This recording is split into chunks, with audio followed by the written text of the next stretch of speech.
মন্ত্রী এস জয়শঙ্কর তিনি ঠিক কি বলেছেন সর্বদলীয় বৈঠকের পর একবার শোনাবো আপনাদের। I responded to everybody's comments individually, and the message which we all want to give you, all of us political parties, including the government, is that on this matter we all have a very similar view. We have a strong national position on Afghanistan. The friendship with the Afghan people is something which matters to all of us. So we approach this situation very much in a spirit of, I would say, national unity. So there were concerns. Most of the questions and issues were about evacuation. I shared with them that we have under Operation Devi Shakti done 6 flights. The latest flights was this morning, which took off at 3 o'clock. We have brought back most of the Indians, but not all of them. There are still a few out there. Some of them could not make it for the flight yesterday. But definitely we will try and bring out everybody. We have also brought out some Afghan citizens who wanted to come to India at this point of time. We have tried to address many of the other issues, like by instituting an e-visa policy. So the overall sense was that government is very, very strongly committed to ensuring the full evacuation as soon as possible. আমরা দেখলাম যে শান্তিপূর্ণভাবে ক্ষমতার হস্তান্তর হয়নি, স্পষ্ট অবস্থান জানালেন বিদেশ মন্ত্রী এস জয়শঙ্কর। আমাদের সঙ্গে রয়েছেন বিজেপি নেতা রাহুল সিনহা। রাহুল বাবু, স্বাগত জানাবো রিপাবলিক বাংলায়। আমরা দেখেছিলাম যে কংগ্রেসের সঙ্গে বা বিরোধীদের সঙ্গে কেন্দ্রীয় সরকারের মতানৈক্য এর আগে একাধিক ইস্যুতে হয়েছে, কিন্তু এবার আফগানিস্তান ইস্যুতে কোথাও গিয়ে এক কাট্টা গোটা দেশ। দেখুন, বিষয় হচ্ছে ভারত শান্তির বার্তা নিয়ে সর্বদা সারা বিশ্বের কাছে পৌঁছেছে। ভারতীয় সংস্কৃতি কখনো কারো ওপর হামলা, কারো জমি দখল এবং মানুষ খুনকে প্রশ্রয় দেয়নি। এই চিরাচরিত ভারতীয় সংস্কৃতির আওতাতেই আমরা মানুষ। অতএব সেখানে বিজেপিও যেরকম আছে, অন্যান্য রাজনৈতিক দলও সেই একই বাতাবরণেই মানুষ। সেই কারণে যেভাবে তালিবান যে চুক্তিকে, দোহা চুক্তিকে সম্পূর্ণ অবজ্ঞা করে হিংসার আশ্রয় নিয়ে যেভাবে দখলের রাজনীতি শুরু করেছে, সেটাকে সমর্থন ভারত করতে পারে না। সেই কারণে ভারতের সমস্ত দল, সমস্ত মানুষ একমতে আছে এই কারণে যে আমরা এই জাতীয় অযাচিত হিংসাকে কখনো প্রশ্রয় দেইনি। কারো ওপর বল প্রয়োগ, জোর করে দখল কিংবা মানুষ বা সম্পত্তি নিধন যজ্ঞকে আমরা কোনোদিন স্বীকৃতি দেইনি। সেই কারণের জন্য আজকে সবাই একমত, গোটা দেশ একমত। আরেকটা আপনি জিনিস দেখবেন, যখনই বিদেশের কোনো আক্রমণ ভারতের দিকে এসছে, ভারতের দিকে কোনো বিদেশি থ্রেট এসছে, মতবিরোধ যে আর যেখানে থাকুক, ভারত কিন্তু সর্বদা এক রয়েছে।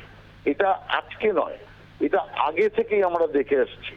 সেই কারণে যখন পাকিস্তান আর ভারতের যুদ্ধ হয়েছিল, অটল বিহারী বাজপেয়ী বিরোধী নেতা ছিলেন, সেই সময় বাজপেয়ী বলেছিলেন ইন্দিরা গান্ধীকে এখন পূর্ণ শক্তি প্রদান করে সবাইকে দেশকে রক্ষায় এগিয়ে আসা দরকার। তো এমনই ভাবে সারা বিশ্বেই সব সময় শান্তির বার্তাই ভারত পৌঁছে দিয়েছে, হিংসা নয়। অতএব এই কারণের জন্য যে আজকে জয়শঙ্কর যেটা বললেন, সেটা অত্যন্ত তাৎপর্যপূর্ণ এবং ভারতের সংস্কৃতির সাথে সংযুক্তপূর্ণ। একেবারে অনেক ধন্যবাদ। আমরা কথা বললাম বিজেপি নেতা রাহুল সিনহার সঙ্গে। আফগানিস্তান পরিস্থিতি অত্যন্তই সংকটজনক, দোহা চুক্তি লঙ্ঘন করেছে তালিবান, এমনই বেশ কিছু বিষয় উল্লেখ করেছেন বিদেশ মন্ত্রী এস জয়শঙ্কর সর্বদলীয় বৈঠকের পর।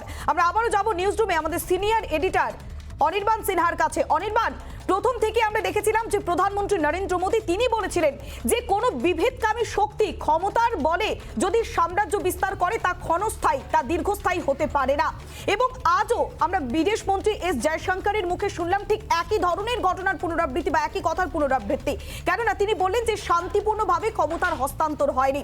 এক কথায় ভারত তাদের অবস্থান কিন্তু বারে বারে স্পষ্ট করে দিচ্ছে, তাই তো অনির্বাণ?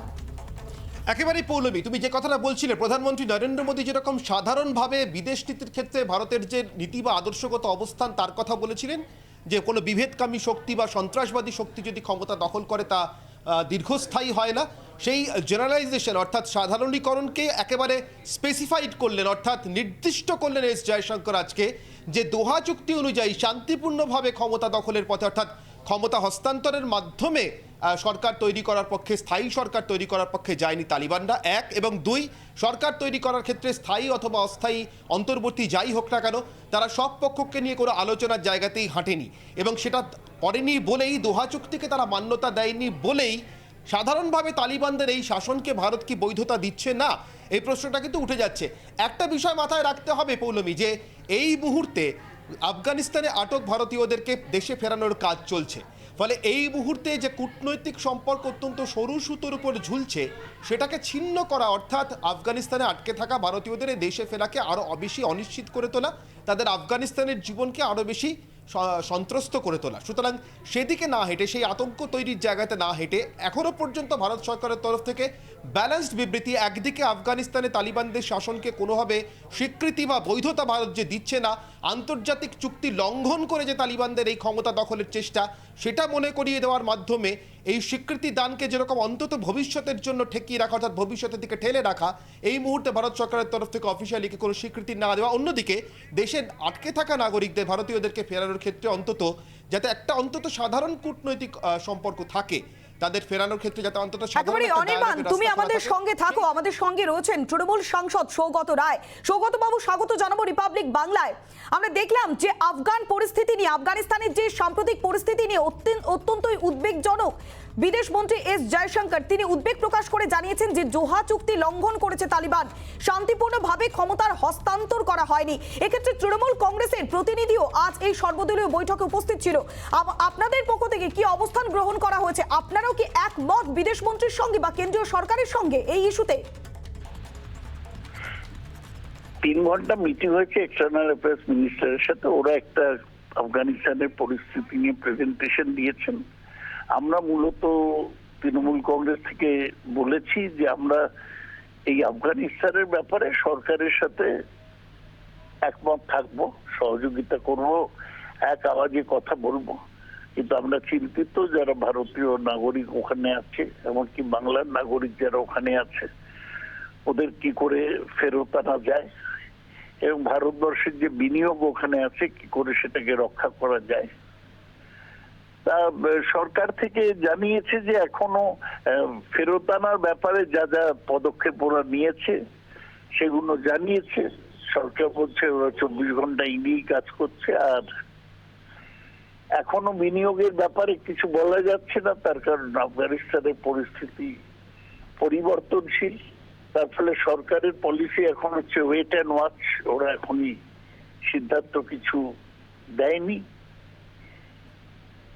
বলছে যে আফগানিস্তানের পরিস্থিতি যেহেতু পাল্টাচ্ছে, তালিবানের সাথে কথা বলবে কিনা, কিংবা আর কি কি হবে, আফগানিস্তানের নতুন কি হবে, সেটা নির্ভর করবে অনেক বিষয়ের উপর। তো ভারত সরকার সব রাশিয়া, আমেরিকা, ব্রিটেন, কাতার, সৌদি আরবিয়া সব দেশগুলোর সাথেই যোগাযোগ রেখে চলছে। এখন দেখা যাক কি হয়। একেবারে অনেক ধন্যবাদ। আমরা কথা বললাম তৃণমূল সাংসদ সৌগত রায়ের সঙ্গে।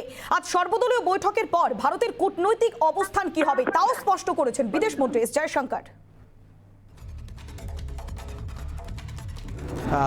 In terms of any international decisions which are made, any gatherings which are there, that our diplomacy, our role, our interests are recognized. We are in touch with many partners. There will be many more meetings in the coming days. I think some of you know last 2 days President Putin and Chancellor Merkel spoke to Prime Minister. There will be, I think, some other calls at his level. There are many other foreign minister calls at my level. So there will be a lot of activity on the Afghanistan front, but at the moment, as I said, our focus is on evacuation, and the government is doing everything to ensure that we bring back our people. Thank you very much.